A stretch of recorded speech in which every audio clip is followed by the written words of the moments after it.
আসসালামু আলাইকুম। আলহামদুলিল্লাহ, দেখতেই পারতেছেন আমাদের ধান ক্ষেতগুলা ঘেরে যে ধান গাছগুলো লাগাইছিল, ধান গাছগুলো বেশ ভালোই হয়েছে। আলহামদুলিল্লাহ, আপনাদের দোয়ায় বেশ ভালো হয়েছে। বাতাসে দোল খাচ্ছে, দেখতে বেশ ভালোই লাগতেছে। বিকালবেলা ধান গাছগুলো বাতাসে দোল খাচ্ছে, দেখতে বেশ ভালো লাগতেছে। ভিডিও করার আজকে যে উদ্দেশ্যটা, এটা হলো নর্মাল যে ধান গাছটা, নর্মাল ধান গাছ আর হাইব্রিড ধান গাছের মধ্যে পার্থক্য, সেটাই আপনাদেরকে একটু দেখানো। কৃষি যে আমাদের কত দূর এগিয়ে গেছে আমরা না দেখলে বুঝতে পারবো না।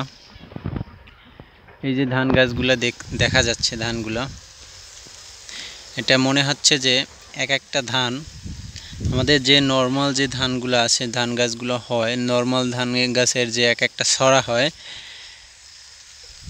ওই নর্মাল ধান গাছের এক একটা ছড়ার থেকে 3 থেকে 4টার মতো নর্মাল ছোট গাছ আমাদের যে নর্মাল সাধারণত আমাদের চাষিরা যে ধান গাছটা লাগায়, আমাদের দেশে যে ধানগুলো হয়েছে, আগে যে ধানগুলো ছিল, ওইগুলার এক একটা ছড়া তো অনেক ছোট ছোট।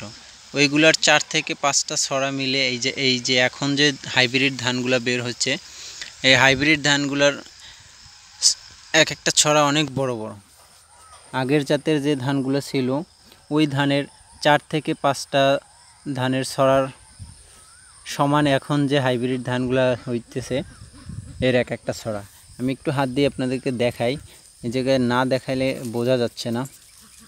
এই যে দেখতে পাচ্ছেন, আমি যদি হাতে নিলে হাতের এই পাশ থেকে ওই পাশে, তারপরেও 2 পাশ থেকে পড়ে যাচ্ছে, বোঝা দিয়ে যাচ্ছে। এই যে এক একটা ধানের গাছের যে ছড়াগুলো আছে, দেখতেই পাচ্ছেন কত বড়। এই জায়গায় দেখা যাচ্ছে যে এটা হলো যে নিচে আরেকটা ছড়া, এটা একটু লুকিয়ে রাখি। এখন যে ছড়াটা দেখা যাচ্ছে, এই ধান গাছের ছড়াটা দেখতেই পাচ্ছেন, বোঝা যাচ্ছে যে একটা ধান গাছের ছড়ার সাথে অনেকগুলো ধান গাছের ছড়া। একটু পাতাটা সরাই দিই, হ্যাঁ, এখন বেশ ভালোই দেখা যাচ্ছে যে 4-5টা ছড়া ধান গাছের ছড়া, 4-5টা ছড়া বোঝা যাচ্ছে, যাতে যে একটা ছড়ার সাথে 4-5টা ছড়া লাগানো আছে। এটা এতই বড় হয় হাইব্রিড জাতগুলো। এই দেখতেই পাচ্ছেন, বেশ ভালো। এই যে আমাদের আজকে ধান গাছের মধ্যে কিন্তু ধান গাছগুলো বেশ ভালোই হচ্ছে। আমি ভেড়ির মধ্যে দিয়ে যাচ্ছি, এর নিচে ভেড়ির মধ্যে ঘাস সুন্দর, তো ঘাসগুলা কেটে আমাদের খামারে দেওয়া হবে। এই যে দেখতেই পাচ্ছেন এক একটা ধান গাছের ছড়া কত বড় বড়। এই যে দেখতেই পাচ্ছেন এক একটা ধান গাছের ছড়া 4-5টা ছড়ার মতো। আগের যে ধানগুলো ছিল ওইগুলোর 4-5টা ছড়ার মতো হলো যে এখন যে ধানগুলো আছে, এক একটা ধান। এই পাশে ধান একটু কাঁচা আছে, ওই পাশে ধানগুলো পাকছে বেশ ভালোই। তো আমি আর ধান গাছের মধ্যে যাইনি। ধান গাছের মধ্যে গেলে ধান গাছে তো এমনিতেই একটু আল থাকে, তো ধান গাছের মধ্যে গেলে এই দেখতেই পাচ্ছেন এক একটা ধান গাছের ছড়া, মনে হচ্ছে যেন এক একটা স্বর্ণের খনির মতো এরকমের। আমাদের দেশের সোনার ফসল, কিন্তু আমাদের দেশের চাষিরা এটার ন্যায্য মূল্য পাচ্ছে না। এখানে আর কিছুই বলার নাই।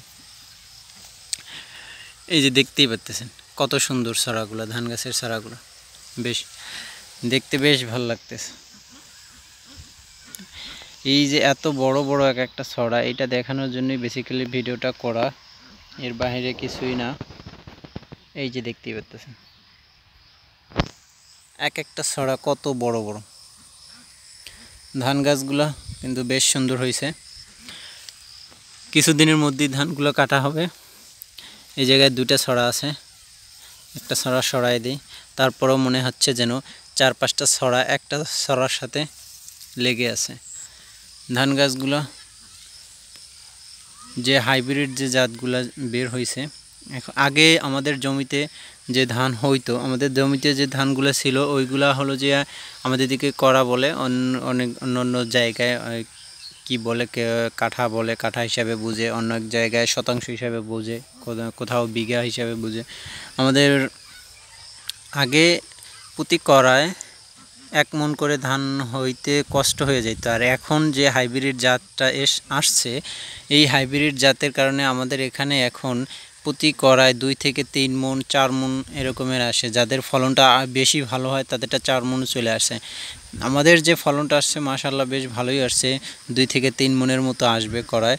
তারপরেও জানি না কতটুকু আসে, এটা ধান দেখে আর কি বোঝা যাচ্ছে যে এরকমের আসা সম্ভব। যে ধান হয়েছে, ক্ষেত পুরোটা ধানের ছড়া দিয়ে ভরা, সাজানো, বোঝা যাচ্ছে যে ধানের ছড়া দিয়ে ক্ষেতটা পুরোটাই সাজানো। এই দেখতেই পাচ্ছেন চারপাশে এদের ধানগুলো দোল খাচ্ছে বাতাসে। সুজলা সফলা শস্য শ্যামলা আমাদেরই এই সোনার বাংলাদেশ। কিন্তু এই সোনার বাংলাদেশে যারা কষ্ট করতেছে আমাদের কৃষকরা, কিন্তু কৃষকরা সেই ন্যায্য মূল্যটা পাচ্ছে না। এটা নিয়ে আর কথা বলতে চাচ্ছি না, এটা আমার থেকে আপনারাই বেশি ভালো জানেন। তো এখন যে কৃষিটা কত দূর এগিয়ে গেছে সেটারই একটা চিত্র তুলে ধরার জন্য ভিডিওটা করা। আগে যে আমাদের এই যে এখানে যে ছড়া আছে, এই যে 3 থেকে 4টা ছড়া নিচে আছে, এরকমের এক একটা ছড়া এরকমের হয়তো এতটুকু ধান থাকতো। এখন এক একটা ছড়ায় আমার মনে হয় 3 থেকে 4টা ছড়ার মতো অ্যাড হইতেছে।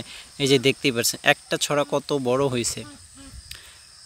যারা আগের যে ধান চাষি ধানগুলো দেখছেন তারা বুঝতে পারবেন।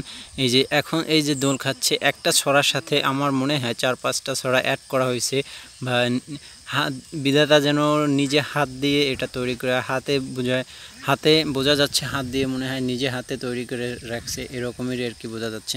দেখতেই পাচ্ছেন কত বড় হয়েছে এক একটা ছড়া। এক একটা ছড়ার সাথে 4 থেকে 5টা ছড়া আর কি লাগানো আছে, এরকমের বোঝা যাচ্ছে। আগের ছড়াগুলো ছোট হইতো, এত বড় হইতো না, এত ধান বেশি হইতো না। এই জায়গায় একটা ধান গাছ লাগাইছিল, একটা ধান গাছে আপনার কতগুলো ধান হয়েছে, অনেক অনেক আগের থেকে অনেক স্মার্ট কৃষি অনেক দূর এগিয়ে গেছে।